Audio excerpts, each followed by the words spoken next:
Jemi rikthyer në studio dhe do të diskutojmë për situatën në rajon pa përfshirë Kosovën dhe festimet të cilat kanë ndodhur ditën e djeshme atje, sepse pas pak me mua në studio do të jetë ambasadori i Kosovës në Shqipëri, zoti Sy Lukshini, por fillimisht do diskutojmë për situatën në rajon dhe me mua në studio është bashkuar gazetarja e Vision Plus, Gerta Banushi, përshëndetje dhe mirëmëngjes. Mirëmëngjes, Pranvera. Do ta nisim nga takimi me SZ-ve dhe Cipras në Gjermani, një takim i rëndësishëm në fakt ku dolën edhe mesazhe të rëndësishme? Sigurisht ishte takimi i parë midis dy kryeministrave pas Greqisë dhe Maqedonisë së Veriut. Pas Maqedonisë me emrin e ri u prezantua kryeministri i Maqedonisë së Veriut.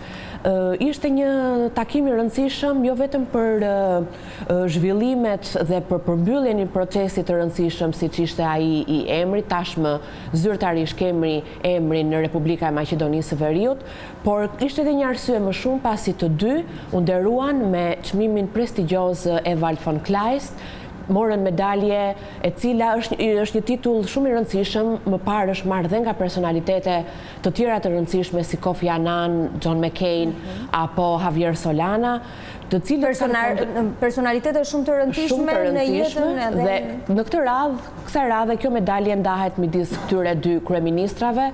Në përgjithësi është një medalje që është marrë për zgjidhjen e konflikteve, për stabilitet, për prosperitet në vendet në të gjithë botën. Dhe motivacioni i kësaj medalje këtë radhë ishte për guximin dhe për këmbguljen e zgjidhjes së një problemi 27 vjeçar midis dy vendeve. Ishte një moment shumë i rëndësishëm për të dy kryeministrat dhe që të dy u shprehën që kjo medalje nuk i përket atyre personalisht, por të dy popujve, popullit Maqedonisë së Veriut dhe popullit grek, të cilët do ta shohin frutet dhe rëndësinë e vendosjes së emrit në horizont, në vijim, në të ardhme dhe i përket të dy popujve. E kuptoj. Mirë, shkëputemi pak dhe ndalemi tek Greqia. Marrëdhënie të tjera të rëndësishme ndërkombëtarisht dhe kush i ka tashmë çelësat për zgjidhjen e tashmë duke filluar që nga sot, kryeministri Alexis Tsipras nuk do të ushtrojë më detyrën dhe të ministrit të jashtëm, që e ka ushtruar për disa muaj pas dorëheqjes së Nikos Koziasit, por ministri alternativ i cili ka ushtruar de facto detyrën e ministrit i jashtëm, Jorgos Katrougalos, që sot e tutje do të jetë ministër i jashtëm, është një hap i rëndësishëm dhe për marrëdhëniet me Shqipërinë. Tashmë do të shohim që dekreton presidenti aty? Sot bëhet betimi tek presidenti në fakt i tij dhe i kryeministrit Tsipras bëri një rikonfigurim të lehtë, të pakët të kabinetit të tij qeveritar dhe me dy poste të tjera, të cilët dhan dorëheqje dhe u zvendësuan për shkak se do të kandidojnë në zgjedhjet vendore për disa bashki të rëndësishme në Greqi këtë vit. Ndërkohë, në marrëdhëniet me Shqipërinë, ndryshon gjë, ka pasur deklarata prononcime për qëndrimin me Shqipërinë? Sigurisht këtë javën që lan pas kemi patur deklarata të rëndësishme dhe kanë qenë ministri tashmë i jashtëm Jorgos Katrougalos duke marrë shkas nga një deklarate kryeministrit Edi Rama në studion e emisionit Real Story në Vision Plus të gazetarit Sokol Balla. Bëri dhe një prononcim të tij në studion e gazetarit Balla, kryeministri duke treguar qëndrimin e tij për ndryshimin e kufive Kosovë-Serbi, e paraprin mendimin e tij duke thënë që në fund të fundit çfarë kemi ne për të ndarë me Greqinë, kemi për të ndarë një kufi, duke ju referuar paktit detar, ndarjes së miljeve detare dhe zonës ekskluzive ekonomike, çfarë kishte për të ndarë Kosova me Malin e Zi, demarkacionin dhe për të arritur pasaj për të treguar një paralelizëm që në fund të fundit një ndarje kufish ka dhe Kosova me Serbinë. Kjo deklarate e kryeministrit pati një reagim dhe një reagim të jashtëzakonshme dhe në media dhe në politik, pas që pasqyrua në të gjitha mediat deklaratan e bërë në Vision Plus, pati një reagim edhe nga partia më e madhe opozitare Demokracia e Re, ku ata kërkonin sqarime të hollësishme nga kryeministri Tsipras se për çfarë kufiri bëhet fjalë, çfarë kufiri kemi ne për të ndarë me Shqipërinë, duke u referuar një kufiri toksor. Dhe Ministria e Jashtme deklaroi që nuk kemi as edhe një kufi toksor për të ndarë me Shqipërinë. Është një marrëveshje tashmë e mbyllur dhe Ministri i Jashtëm Katrugalos deklaroi që pakti detar midis Shqipërisë dhe Greqisë do të mbyllet përpara fillimit të verës.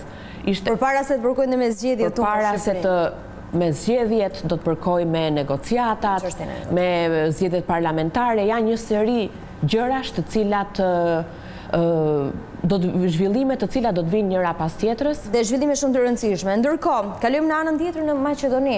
Çfarë po ndodh në Maqedonia e Veriut tashmë? Duhet të jemi të paktën ne gazetarë, duhet të jemi korrekt sidomos në raportimin e lajmeve. Tashmë pasi e ka mbyllur procesin e emrit, nuk ka më diskutim dhe më kthim pas. E gjithë klasa politike është fokusuar tek zgjedhjet presidenciale, të cilat janë zgjedhje që do të zhvillohen me 2 raunde, një raund në fund të muajit prill dhe raundi tjetër në fillim të muajit maj. Janë zgjedhje të cilat zhvillohen nga populli, presidenti zgjidhet nga qytetarët dhe dje partia më e madhe opozitare, VMRO-DPMNE, ka zgjedhur mes disa kandidatëve të ketë përfaqësuesen kandidaten e partisë. Është një grua, Gordana Siljanovska, 64 vjeç, është pedagoge e të drejtës në Fakultetin e Drejtësisë për të drejtën kushtetuese. Ajo është tashmë e zyrtarizuar nga njëri krah nga partia e VMRO-DPMNE si kandidatja për presidente. Ndërkohë që sot kryeministri Zoran Zaev do të zhvillojë një takim me kryetarin e partisë për bashkim zotin Ali Ahmeti, Bashkimi Demokratik, Ali Ahmeti, për të vendosur kandidatin konsensual midis këtyre 2 forcave politike brenda koalicionit të qeverisës dhe ka shumë shpresë që ndoshta mund të jetë një emër shqiptar. Ndoshta mund të kemi një kandidat shqiptar. Emri më i lakuar shqiptar? Ka një emër të Partia e LSDM citon 2-3 emrat e partisë së saj, siç është ministri aktuale e mbrojtjes Sheqerinska dhe ministrin e Brendshëm apo emër të tjerë. Nuk ka një emër konkret shqiptar, por pavarësisht se ish kryeministri Gruevski nuk është më një aktor dhe një faktor politik, në një deklaratë që ai bëri për një media në vendin ku ai jeton në Hungari, saktësoi që sipas timi presidenti i ardhshëm do të jetë Talat Xhaferi. Është i vetmi që ka thënë një emër, të shohim si do të shkojnë bisedimet sot, a do të jetë në radhë të parë një president konsensual dhe a do të kemi një emër shqiptar në krye të shtetit në Maqedoninë e Veriut. Edhe 2 fjalë të fundit fare, Vučić dje i zhgënjur me serbët e para disa viteve që nuk ishin pasur një rol më aktiv, që nuk e penguan Kosovën për shpalljen e pavarësisë. Presidenti Vučić një gjë të tillë mund të bënte ndryshe, ka patur zhvillime të mëdha midis 2 presidentëve në konferencën e sigurisë në Munich, ka patur debate. Është një marrëveshje shumë e vështirë. Nëse në atë konferencë u tha që marrëveshja për zgjidhjen e emrit do të shërbejë si një shembull pozitiv dhe shumë i mirë për zgjidhjen e një marrëveshje përfundimtare Kosovë-Serbi, në fund të fundit është një marrëveshje pa krahasueshme, nuk mund të krahasohen, është shumë më komplekse, është një marrëveshje që ka shumë dhimbje brenda, ka shumë të vrarë. Dhe është shumë e freskët ndoshta. Është shumë e freskët, pavarësisht se Kosova ka 11 vjet pavarësi, pavarësisht se janë zhvilluar plot 8 raunde bisedimesh midis presidentëve ose ekipit negociator, marrëveshja duhet të mbyllet sa më shpejt, është shumë e vështirë dhe janë akoma shumë larg. Unë të falenderoj, ishte shumë kënaqësi që ishe këtu gjithë mua në 7:05, do të jemi sërish kur të kemi zhvillime të tjera nga rajoni. Presim ndonjë gjë këto ditë? Këto ditë presim të kemi ndonjë zhvillim për paktin tetar me Shqipërinë. Okej, nëse do mbyllet para verës, do të mbyllet, do të kemi konkretizime. Mirë, të falenderoj edhe një herë, ishte shumë kënaqësi, ne do ndalemi në një hapësirë të shkurtër të reklamash dhe do të vazhdojmë të qëndrojmë në këtë situatë në rajon, sepse me mua pas pak do të bashkohet ambasadori i Kosovës në Shqipëri, zoti Sy Lukshini, do të diskutojmë për 11 vjetorin e shpalljes së pavarësisë së Kosovës.